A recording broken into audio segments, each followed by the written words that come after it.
You're watching Color 10 News at 10 in high definition. Tonight, people plan to spend the night outside the U.S. Supreme Court in Washington. That's so they can hear tomorrow's arguments for and against same-sex marriage. Hello again, everybody. I'm David Oliver. And I'm Ashley Ketz. Thanks for joining us. The court will consider the constitutionality of California's Proposition 8. In 2008, voters there approved a ballot measure banning same-sex marriage. Then justices will hear a second case focusing on the 1996 Defense of Marriage Act. It defines marriage as between a man and a woman, and also denies same-sex spouses federal benefits. A couple like ourselves who are married in one state, we go to another state and we're not considered married, and that's a real problem. We're arguing that the Supreme Court should not cut this debate short and should respect the votes of over 7 million Californians who voted to protect marriage. They deserve to have their votes respected.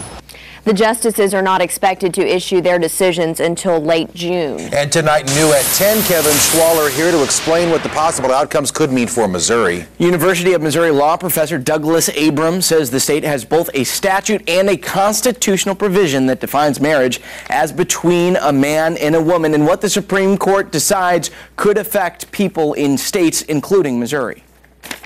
She's absolutely everything. I mean, we've been together almost 4 years now. Within the last month, Stephanie Perkins made it official. We cried a lot. There was lots and lots of crying at our wedding all night long. The Defense of Marriage Act, or DOMA, does not recognize that marriage. Perkins and her spouse can't file jointly for taxes or get other federal benefits that a married man and woman can. Perkins is also the deputy director of the statewide gay and lesbian advocacy group called PROMO. There are 1,138 plus rules and responsibilities and freedoms allowed to married couples federally that come with that federal marriage. One possible outcome is the court finds DOMA unconstitutional. If that happens, for purposes of federal law, a couple would be entitled to federal benefits if that couple happened to be married in a state that permits same-sex marriage. That's not Missouri. It gets trickier with the state ban, California's Prop 8. Some Prop 8 supporters argue marriage should be a state choice. The last thing we need is to shut down the debate, have the Supreme Court redefine marriage for everybody instead of letting us work through this question through our democratic institutions. The court has a spectrum of decisions it could make in the Prop 8 case. The court could come back with a broad ruling that strikes down the ban on same-sex marriage as a violation of the 14th Amendment Equal Protection Clause. That, if they did that, that would trump Missouri state law. On the other end, a decision could let the state ban and others continue. According to a CNN ORC International poll, 53% of Americans support same-sex marriage, 44% are opposed. Kevin Schwaller tonight. Thanks. A Missouri senator believes in same-sex marriage. Democrat Claire McCaskill announcing her support today on the social media site Tumblr. McCaskill said that her views have changed over time, but she finds it's hard for her to look at her gay and lesbian friends in the eyes without confronting what she calls the inequality.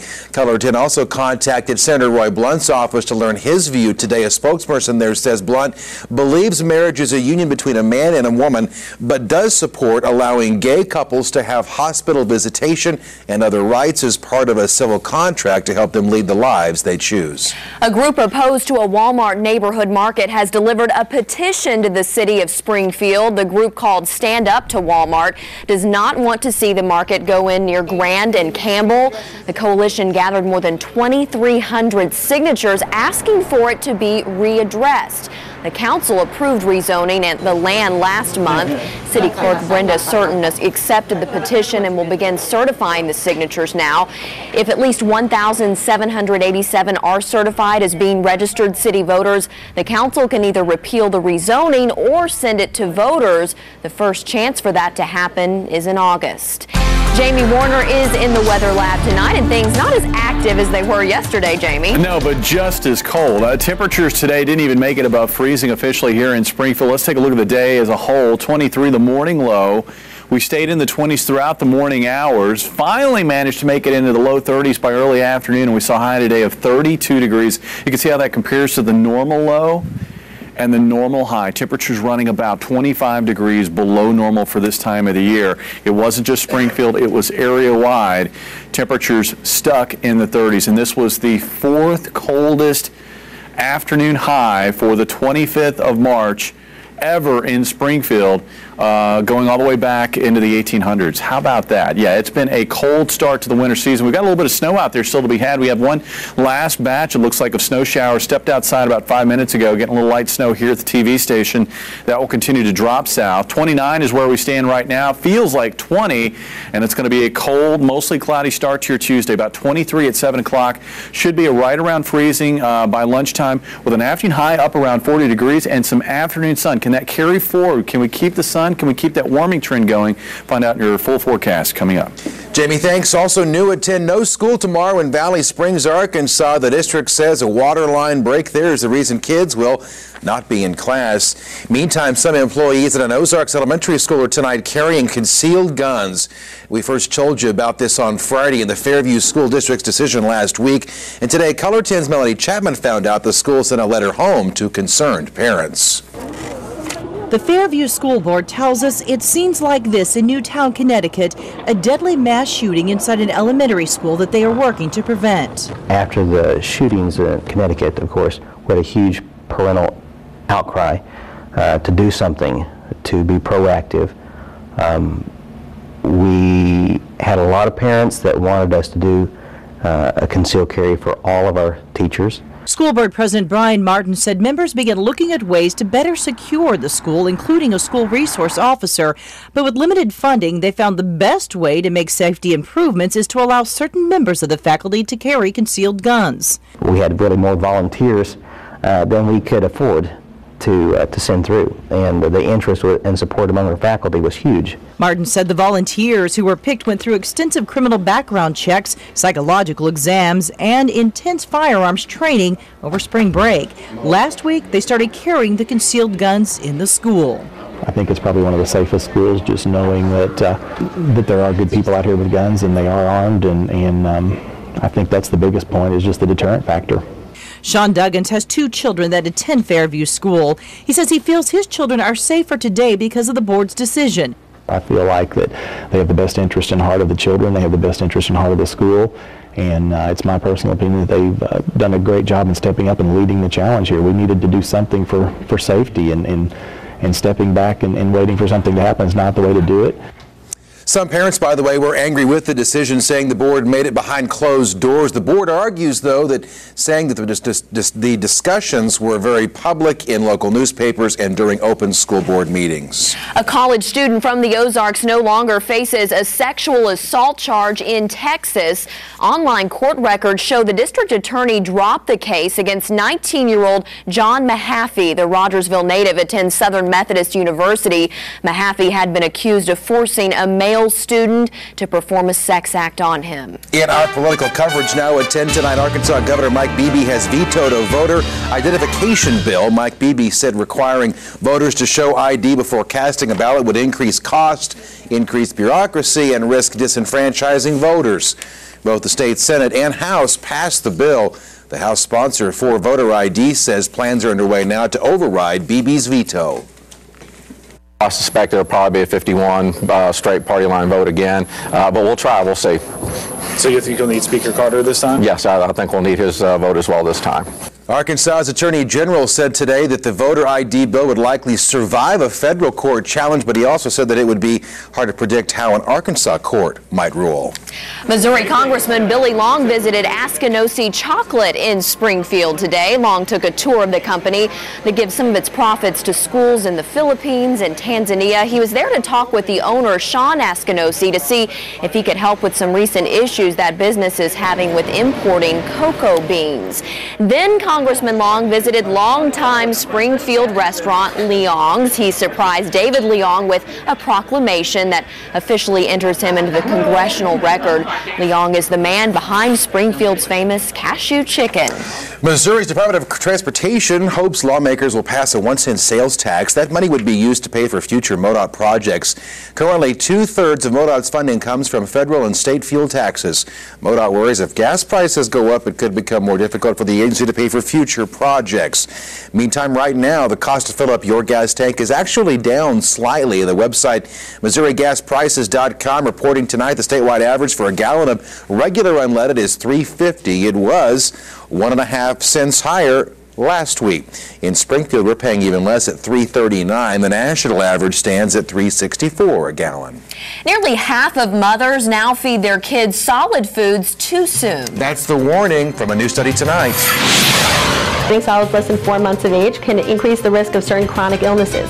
What those illnesses are and the reasons parents feel rushed to give up the milk or formula. And if you haven't already found us on Facebook, it's easy to do. Look for our Facebook icon on our website, ozarksfirst.com, and click the like button.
In tonight's medical coverage here at 10, despite warnings from pediatricians, new research suggests that many parents are feeding their babies solid foods too soon. Mothers often believe their babies are old enough to start and that will help them maybe sleep better at night, but that's not true.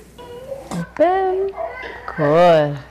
Emily Mohensian followed her doctor's recommendation, waiting until her son Owen was 5 months old to give him solid foods. He seemed ready. He was able to sit nicely in a chair, hold his head up straight, and he was showing interest in what his brothers were eating, so we thought it was a good time to start. Pediatricians recommend introducing solids no earlier than 4 to 6 months old when a baby's body is developmentally ready, but a new study published in the journal Pediatrics finds 40% of mothers are not waiting. Often starting solids less than 4 months of age can increase the risk of certain chronic illnesses, such as celiac disease, obesity, diabetes, even eczema and dry skin. The study looked at about 1,300 moms. 9% started solids as early as 4 weeks. Owen's mom is having success with solids while she continues to breastfeed. I'm just kind of fitting in salads in between the feedings once or twice a day. Yummy. She says so far carrots are his favorite. And the new research also suggests economics play a factor in the decision to introduce solid foods. Lower income parents who feel formula's too expensive were more likely to feed solids too soon. We've all probably enjoyed some comfort food over the last several days with the cold weather. Jamie, we're hoping to get rid of that comfort food and get some nice warm weather meals headed our way. Yeah, wouldn't it be nice to be talking about like picnic weather, something like that, something that infers that it's warmer outside than it actually is. It is a cold, snowy pattern we're in, but things will be changing in time for Easter weekend. Now look at that in your full forecast coming up.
And now weather with Color 10 News Chief Meteorologist Jamie Warner. Welcome back. Well, this has been sort of an odd winter. It's been odd in that it has been very, very backloaded. The first half of winter season really wasn't much of a winter season. Yeah, we had little bouts of cold, but temperatures really averaged above normal. We didn't get much in the way of snowfall, less than 2 inches for December and January as a whole. And then we got into the second half, the back end of the winter season, and that's where all the cold and the snow has been. Above normal snow, both February and March, and below normal temperatures. And we've got some snow on radar right now, and you can see it dropping from north to south across the I-44 corridor here in Greene County. We've got some light snow falling now here in Springfield, and that extends on off to the east across Marshfield and Seymour. You can see here in the Republic area, likely looking at some flurries, and it's going to pick up a little bit. We've got a little heavier band right there that's going to be dropping in. Lockwood, we've got some light snow on the way, and this is all going to continue to pivot south across areas like Monette and Aurora here over the next hour as that little band drops south. I think this is probably the last of it, and we will begin to see the flurries kind of move on south into northern Arkansas, and we'll be done with it. What we're looking at basically is the leftovers of what was a fairly powerful storm now spinning away here across parts of the Ohio Valley. And we've got this lobe of upper level energy right here that's sort of pivoting around that main upper level low, dropping south through the region, generating the snow showers and flurries that we've seen throughout the day, plus the cloud cover. It's the cloud cover we've got to get rid of, folks. That's the thing that will allow us to start warming up, is starting to get some sunshine. We get rid of that snow cover, and then temperatures will be allowed to warm up higher than they've been over the last several days. Now, taking you hour by hour, that should happen. Overnight tonight, yeah, we're going to hold on to the clouds, but tomorrow morning, mostly cloudy skies should give way to clearing skies by mid to late morning. In fact, as we get into the afternoon, it looks like we may be looking at mostly clear skies across the Ozarks. And that sunshine, even though temperatures are only going to top out around 40, that sunshine will work on the snow. We get rid of that snow, and it's going to be easier to warm up those temperatures during the day. The one problem is we're looking at a lot of clouds in the forecast this week, and more will roll in Tuesday night and be with us into the day on Wednesday. A mostly cloudy day, and it looks like we could even see a few light showers impacting areas north and east of Springfield especially. It's been a blocky pattern. That has sent cold air unusually far south. That pattern will relax later on this week. We'll still be looking at a trough here in the eastern U.S. That means temperatures will stay cooler, but the pattern will relax, and that means temperatures will allow to rise from the very low levels they're at right now to more normal levels for this time of the year later this week and into this upcoming Easter weekend. Overnight tonight, flurries coming to an end, about 23 for the overnight low here in Springfield. Tomorrow, we will find clouds giving way to sunshine, 40 for the afternoon high, and with winds light out of the northwest at 5 to 10. Sitting out in the sun, temperatures around 40. It's going to feel a lot better than it has the last several days. And I think folks are going to probably be in a much better mood as a result. We'll see morning sun on Wednesday giving way to cloudier conditions as we get into the afternoon. Again, a slight chance for a shower northeast of Springfield. 57, maybe a shower on Thursday. Pretty good chance for showers on Friday. Maybe a shower on Saturday, and a good chance for showers, I think, on Sunday.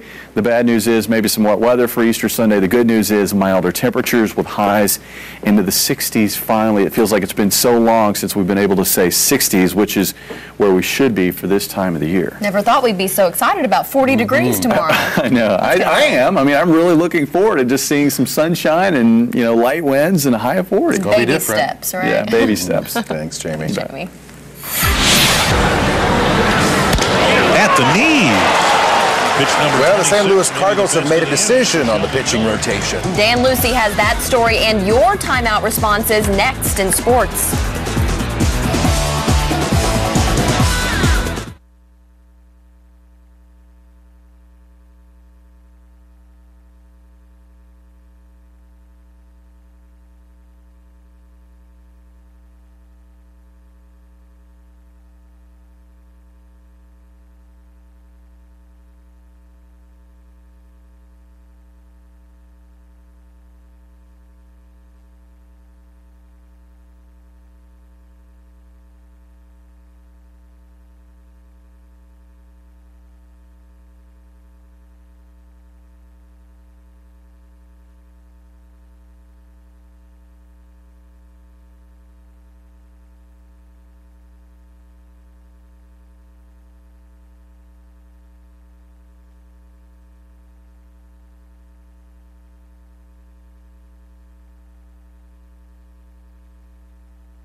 And now, the Chevy Dealer Sports Report with Dan Lucy.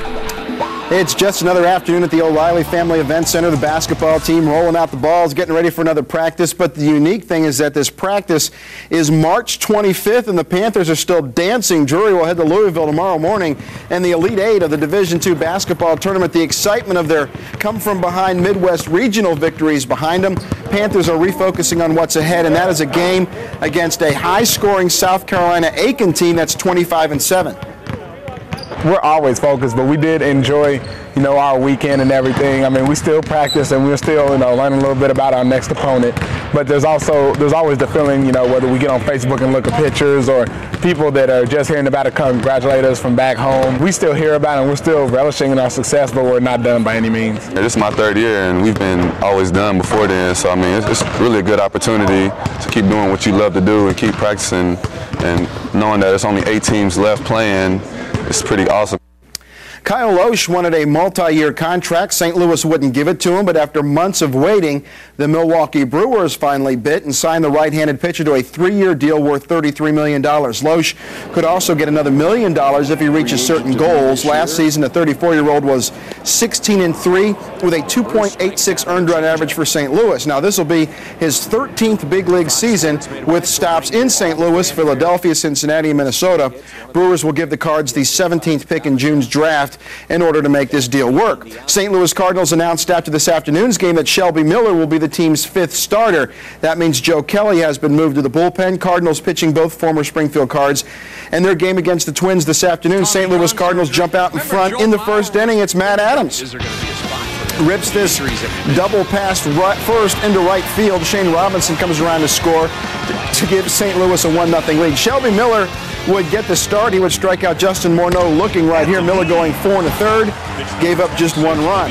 It was 3-1 Twins 9th inning when Adams would do it again. Another shot pass first. Daniel Descalzo and Shane Robinson scored a tied up at 3. St. Louis wins on an Adron Chambers sac fly. They take it 4-3. How about some Cactus League action? Royals-Dodgers from surprise.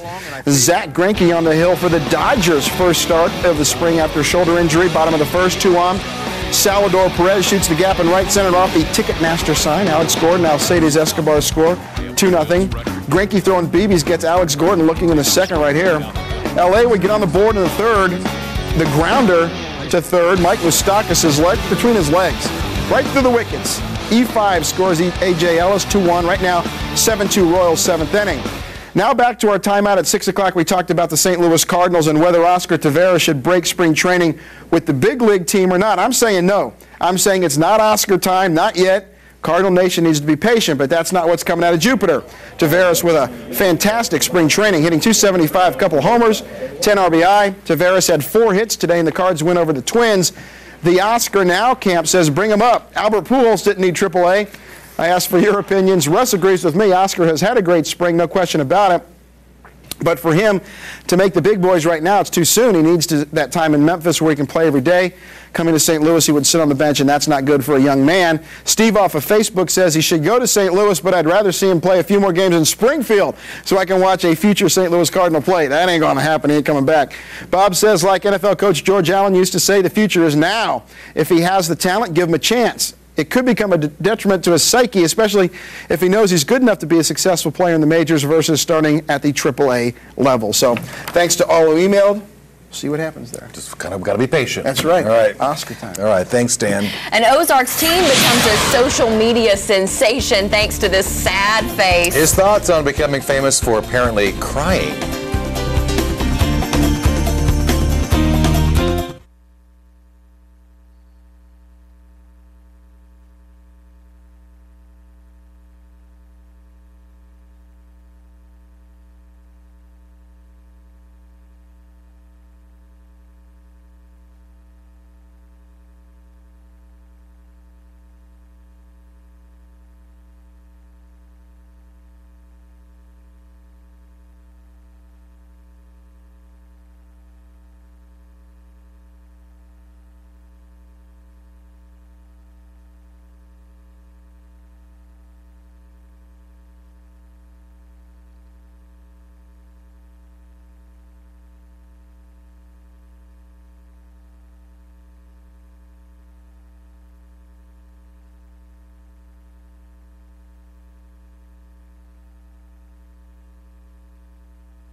Here are tonight's winning lottery numbers.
Everyone was laughing at me, but then I thought, well, like, hey, it's my 15 minutes of fame, might as well have fun with it. But it definitely looked like I was crying, and I'm fine with that.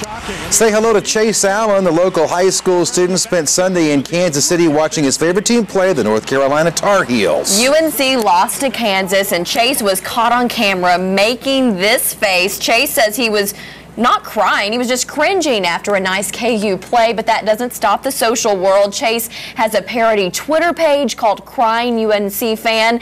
The Nixa student seems to have a pretty good attitude about it all. Now there's a connection here. We notice I just said this is Chase Allen. His dad is Terry Allen. Think about history here. Terry Allen used to coach at University of Kansas, where Roy Williams used to coach. So there's a friendship there. He coaches at Missouri State now. He's at Missouri State, but obviously Roy Williams and Terry Allen are friends, so Chase Allen probably grew up with his dad rooting for North Carolina. Well, and, you know, Chase Allen on the Nixa athletic teams, and you know, Austin Reuter's going to be, you might want to think going from North Carolina to Missouri State. Just a little hint. Just a little hint. Just maybe a little nudge there, all right. Hopefully we won't be crying because of the forecast, Jamie. Oh man, I'm crying because of the forecast. It does get better, temperatures get better, but looks kind of like a dreary forecast as we head into the Easter weekend. Thanks for watching, folks. We'll see you tomorrow. Have a great night.